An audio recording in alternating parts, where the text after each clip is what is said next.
Hello and welcome guys. Tara, McDo tayo. Pero bago yan, mag-intro na muna tayo. Late upload na nga to guys. Pero, ayun, i-edit ko pa rin. Pasensya na, ngayon ko lang na-edit.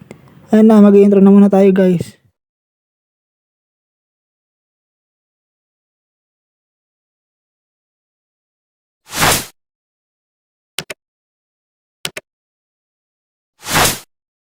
Hello and welcome guys. Nandito naman muli ako sa inyong harapan.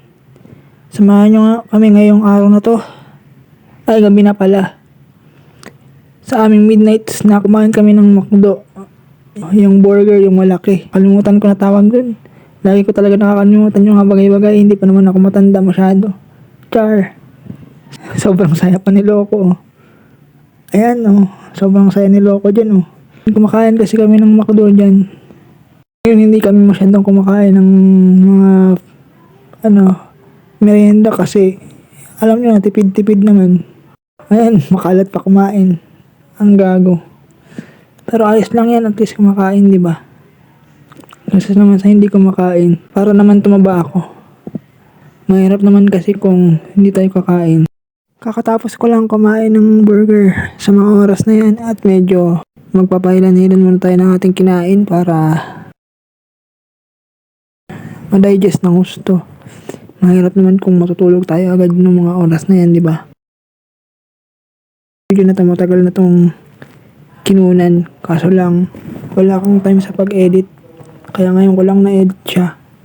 Ngayon lang ako nagka-time. Actually, maganda nga dito sa Festo ko Kasi, kahit pa paano, hindi na masyado siyang maingay. Kumpara dun sa natin Festo. Na talagang rinig yung mga ingay sa labas. Ngayon hindi siya masyadong maingay kaya ngayon nakakapag-focus na ako mag-voice over.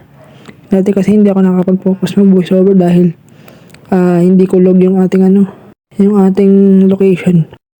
Medyo kulog na kaya hindi na natin ramdam yung ingay. Saka may hagdan na kaya okay nang magpara-voice over ako dito kahit anong gusto ko sabihin.